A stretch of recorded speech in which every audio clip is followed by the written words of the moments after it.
Good morning. कक्षा 5 book का नाम है रिवीजन हिंदी एवं व्याकरण रचना।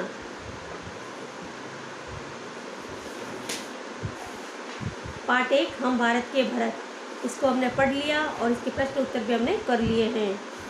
पार्ट 2 है मेहनत की कमाई, इस पार्ट को भी हमने पढ़ लिया और इसके प्रश्न उत्तर भी सभी कर लिए हैं हमने। अब है पार्ट 3। पार्ट 3 अपनी वस्तु। डेट है आज की 9/8/2021। इस पार्ट में क्या है जो मैं एक संक्षिप्त में मैं आपको बता देना चाहती हूँ कि ये किस बारे में है। इस पार्ट के माध्यम से लेखक यह बताना चाहता है कि हमें लालच नहीं करना चाहिए। लालच से मनुष्य बुरा कर्म कर बैठता है और अपनों का ही दुश्मन बन जाता है या दुश्मन समझता है अपनों को ही। इस पार्ट में भी यही घटना है बेटा कि दो भाई होते हैं जो ज़मीन के लिए लड़ाई झगड़ा करते हैं। आसानी से दोनों को वहीं से एक महात्मा जी होते हैं जो इन दोनों को समझाते हैं कि कोई भी चीज़ संसार में हमारी नहीं होती है और हमें व्यर्थ ही हमें इन चीज़ों के लिए लड़ते हैं। हमें लड़ाई झगड़ा नहीं करनी चाहिए। हमारे साथ में अच्छे कर्म ही हमारे साथ अच्छे साथ जाएंगे और संसार की कोई भी वस्तु हमारी नहीं है। केवल भजन कीर्तन अच्छे कार्य ही हमारे साथ हमेशा साथ रहते हैं। अब हम इस पाठ को पढ़ेंगे। उंगली रखोगे और पढ़ोगे ताकि जिनको नहीं पढ़ना आता है वो भी पढ़ना सीख जाए। मेरे पीछे पीछे बोलते रहोगे। एक महात्मा जी कहीं जा रहे थे। एक महात्मा जी कहाँ जा रहे थे? कहीं घूमने जा रहे थे, है ना, कहीं जा रहे थे। मार्ग में उन्होंने एक स्थान पर दो व्यक्तियों को ऊंची आवाज में बोलते सुना। दोनों ही हाथों में लठ लिए एक दूसरे के प्राण लेने को उदय दिखाई देते थे। उदय यानी तैयार, यानी लड़ाई करने के लिए, एक दूसरे के प्राण लेने के लिए मारने को उतारू थे। एक कहता था कि यह भूमि मेरी है, यानी दोनों भाई किस लिए लड़ रहे थे? भूमि यानी जमीन के लिए, और मैं इसका स्वामी हूँ। जबकि दूसरा उस भूमि को अपनी बतला रहा था, यानी एक भी वो भी बोल रहा था ये जमीन मेरी है, दूसरा भी बोल रहा था ये जमीन मेरी है। उस भूमि पर अपना अपना स्वामित्व जतलाने के लिए दोनों ही क्रोध से लाल पीले हो रहे थे। अपने अपने पक्ष में दलीलें दे रहे थे, यानी दोनों आपस में लड़ रहे थे कि जमीन मेरी है, ये जमीन मेरी है। बस आपस में झगड़ रहे थे, दोनों एक दूसरे को मारने को तैयार हो गए थे। इसके शब्दार्थ ऊंची आवाज़ यानी जोर की ध्वनि, लठ यानी डंडा, उद्यत यानी तैयार, भूमि माने जमीन, स्वामी माने मालिक, स्वामित्व अधिकार, क्रोध यानी गुस्सा, पक्ष माने तरफ, दलीलें यानी तर्क, लाल पीला होना मुहावरा है ये और इसका अर्थ होता है क्रोधित होना। अभी आपको ये कॉपी में करना है ना, शब्दार्थ जो पैराग्राफ पढ़ाऊंगी उनके सबके शब्दार्थ और उनके सबके प्रश्न उत्तर करने हैं आपको। प्रश्न उत्तर। क महात्मा जी ने मार्ग में क्या देखा? क्या देखा महात्मा जी ने? दो व्यक्तियों को ऊंची आवाज में बोलते हुए देखा था। देखो उत्तर, महात्मा जी ने मार्ग में दो व्यक्तियों को ऊंची आवाज में बोलते सुना। हो गया। इसका उत्तर भी साथ में रहेगा, ये आपको करने हैं कॉपी के अंदर। क दोनों व्यक्ति आपस में क्या कर रहे थे? उत्तर, दोनों व्यक्ति आपस में झगड़ा कर रहे थे। क्या कर रहे थे? झगड़ा कर रहे थे। ग दोनों व्यक्ति किस बात के लिए लाल पीले हो रहे थे? दोनों व्यक्ति किस बात पे लाल पीले हो रहे थे बताओ? उत्तर, दोनों व्यक्ति भूमि पर अपना अधिकार बता रहे थे। किस पे? भूमि पर, जमीन पर।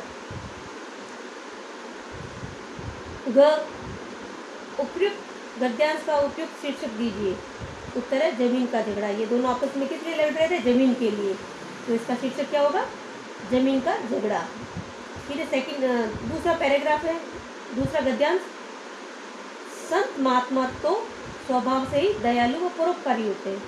संत महात्मा कैसे होते हैं? स्वभाव से दयालु और परोपकारी। सदैव सबका भला ही चाहते हैं। सदैव क्या चाहते हैं? सबका भला। उन्होंने मन ही मन विचार किया। उन्होंने मन ही मन विचार किया कि ये दोनों लड़ाई झगड़ा करके व्यर्थ ही अपने प्राण गंवाने पर तुले हुए हैं।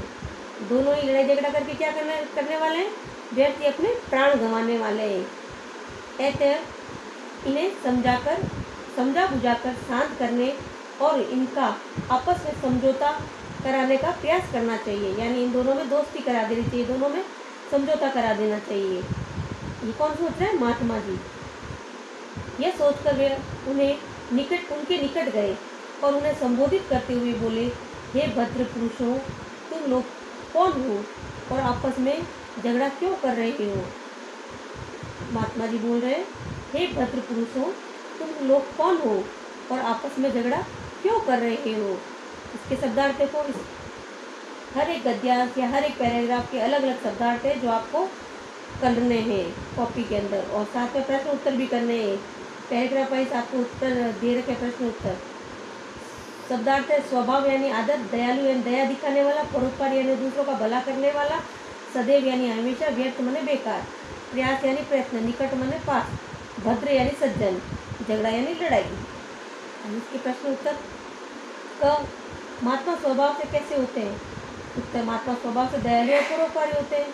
ख महात्मा जी ने मन में क्या विचार किया। उत्तर, महात्मा जी ने सोचा कि इन दोनों का झगड़ा समाप्त कराना चाहिए। वो लड़ रहे थे, कोई ना कोई तो उनका झगड़ा शांत कराना चाहिए किसी न किसी को, तो महात्मा जी झगड़ा शांत कराएंगे। देखो फिर घ महात्मा जी ने दोनों व्यक्तियों से क्या कहा। उत्तर, महात्मा जी ने कहा, हे सज्जनों, हे भद्र पुरुषों, आप कौन हो। अपने पैराग्राफ में भद्र पुरुष लिखा हुआ है और इस उत्तर में हे सज्जनों लिखा हुआ है। भद्र का मतलब होता है सज्जन।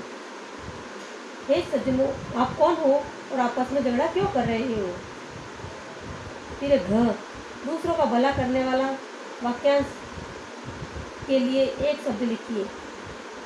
अब इन वाक्यांश के लिए एक शब्द क्या होगा। दूसरों को भला करने वाले क्या, उसको क्या कहते हैं, परोपकारी। परोपकार उत्तर दे रखा है। ये भी आपको कॉपी में करना है, ये भी कॉपी में करना है, ये भी कॉपी में करना है। फिर एक तीसरा पैराग्राफ, महात्मा जी को देखकर उनमें से एक व्यक्ति बोला, महात्मन। महात्मा जी को देखकर उनमें से एक व्यक्ति बोला, महात्मन, हम दोनों कौन है, भाई। कौन है, भाई।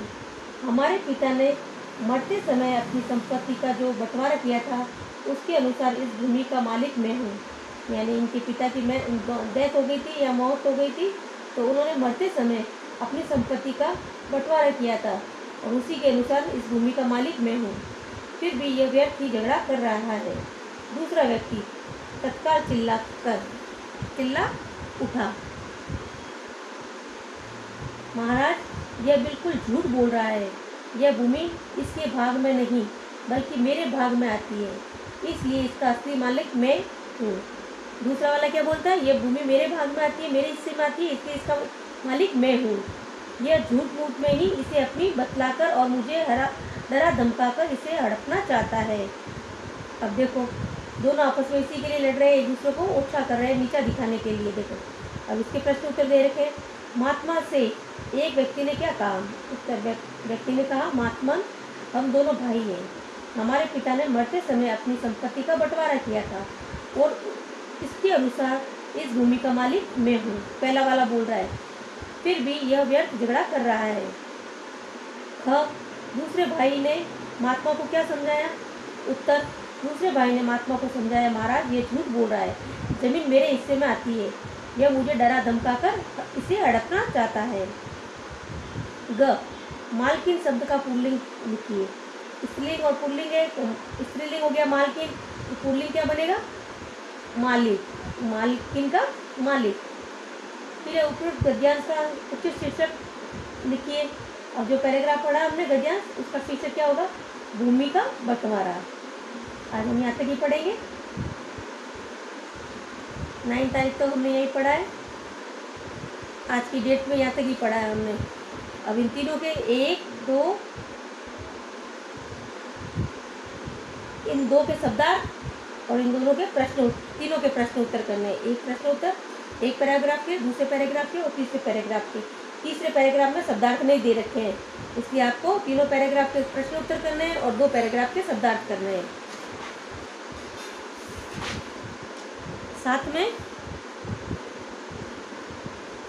उच्चारण के लिए ये तो खाली आपको ऐसे बोलना है, तत्काल, बिल्कुल, उदय, दलीलें, तत्पश्चात और बंटवारा, ऐसे बोलना है, जोर जोर से उच्चारण करना है इसका। और ये कॉपी में करना है, सोचे और बताएं। क्या करना है, सोचे और बताइए। पहला प्रश्न, लड़ाई झगड़ा कौन कर रहे थे। लड़ाई झगड़ा कौन कर रहे थे, लड़ाई झगड़ा दोनों भाई कर रहे थे। उत्तर क्या है, लड़ाई झगड़ा दोनों भाई कर रहे थे। फिर दूसरा प्रश्न, दोनों भाई किसके लिए झगड़ा कर रहे थे। दोनों भाई जमीन के लिए झगड़ रहे थे। किसके लिए झगड़ा कर रहे थे? ज़मीन के लिए। दोनों भाई ज़मीन के लिए झगड़ रहे थे। फिर तीसरा है, दोनों भाइयों को किसने समझाया? उत्तर, दोनों भाइयों को महात्मा जी ने समझाया। उत्तर क्या है? दोनों भाइयों को महात्मा जी ने समझाया। ये तीनों उत्तर हो गए, तीनों उत्तर बता दिए मैंने। फिर लिखे, ये भी आपको करना है। सही उत्तर का क्रमाक्षर कोष्टक में लिखिए। क, दोनों भाई क्या कर रहे थे? हंसी मजाक, बातचीत, लड़ाई झगड़ा या खाना खा रहे थे? क्या कर रहे थे? लड़ाई झगड़ा कर रहे थे। ब होगा इसमें उत्तर। फिर ख, महात्मा जी के लिए दोनों भाई क्या लाए? इसमें सोना, फल, भोजन या कपड़ा? क्या लाए थे? भोजन। ये भी आपको करना है, ये और ये सोचे बताइए कि तीनों क्वेश्चन और ये। ओके, ये का अपना का होमवर्क होगा 9 तारीख का। आज की डेट लगा के ये आपका गृह कार्य है। और अच्छे अच्छे राइटिंग में सुंदर सुंदर ढंग से काम करके कॉपी चेक करवानी है आपको सोमवार और गुरुवार को।